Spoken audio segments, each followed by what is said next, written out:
Hello, my name is Inser Oja, and I am one of the creators of the horror and thriller Peekaboo. My job with creating Peekaboo was editing the film, writing the script, and acting in the film. Peekaboo is a horror story that opens in one location, and throughout the whole opening, it stays in one location, the teenager's room.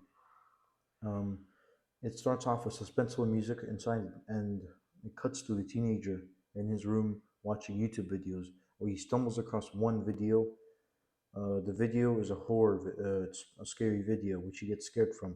After he watches the video, he says, "How am I scared of this? It's not even real." This engages with the audience and creates a suspense. The audience can guess that something bad might happen. They can guess what might happen. Maybe the thing that scared him might appear or something. And a little bit after, the lights begin to flicker in his room, and he can tell that something paranormal is happening or something weird is happening. He decides to look around, and the door shuts, the closet door.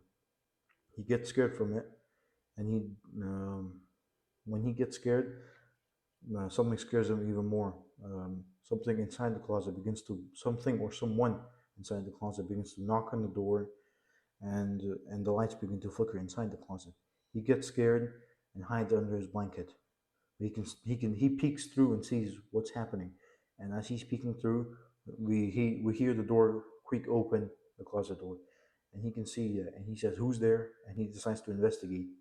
As he approaches the door, uh, intense music, suspenseful music begins to rise and rise, and the audience can tell something bad might happen.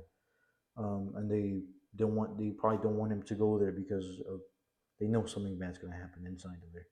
And when he approaches the door, the lights turn off and then turn back on, and the clown appears behind him. Uh, he can't see the clown because he's still searching the closet, and that's how the movie ends. Um, we use loads of horror conventions throughout this whole movie. Um, the dark lightings, the jump scare we had at the end that worked pretty well because it sets up the tone of the movie and lets the audience guess what might happen in the next act. Maybe the kid gets kidnapped, maybe he escapes, maybe he gets killed. Um, we also use suspenseful music throughout the whole project. Um, I think the suspenseful music worked pretty well because it got higher in the more intense parts of the film. Um, we also challenge some of the conventions. We have some high key lightings. We also have some. We also have an Asian character as the main role. Asians Asian characters aren't always shown in horror movies. Yet alone are main characters in horror movies. Um, we engage with the audience a lot. I think at the end especially, it lets them guess what's going to happen to the teenager. Maybe he escapes. Maybe he dies. Maybe he gets kidnapped. And when after he watches the video, he says, "How am I even scared of this? It's not real." And this lets the audience guess what might happen next. They can tell something bad's going to happen, most likely. Um, if I had to distribute this media, I'd distribute it through Netflix. It's the largest streaming service on the planet right now, and it has loads of low budget films that perform really well. And I think this movie can perform really well as well. I think because of the low budget we have and the low budget for advertising the film. My production skills developed a lot throughout this project. I learned the steps needed to make a film, how to write the script. I learned that I need a storyboard to make a film. I need shot lists. I need better schedules.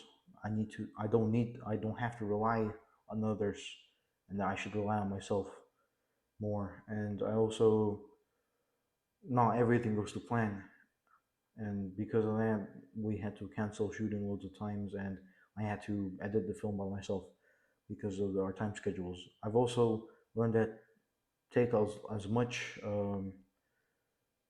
shots as possible, because if certain shots don't work, we can use others. For example, we forgot to record a shot of why, explaining why this is all happening, or maybe setting up uh, some context to why the paranormal things are happening inside of his room. Um, but then we recorded it. It's the video. Um, I learned loads of new editing skills. How to remove certain sounds, how to time certain sounds with the clip, how to raise volumes, and etc. Um, I've I've watched countless of YouTube videos to help me with that. I didn't really integrate any technologies in this film. Um, we use these microphones. We got two. One is a spare for high quality sounds. We also had an iPhone 14 to record the whole film to make the quality of the film better. And the software we used was DaVinci Resolve 18 Pro for editing. It's a software I have some previous experience with, past experience with, and I think it's the simplest and easiest one to use. Um, Me and my project are really proud. Me and my group are really proud of what we achieved in this project.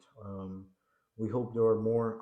I hope there are more projects like this in Ace Media Studies where we get to experience what producers and filmmakers and actors experience when making films. This is my creative critical reflection, and thank you for your attention.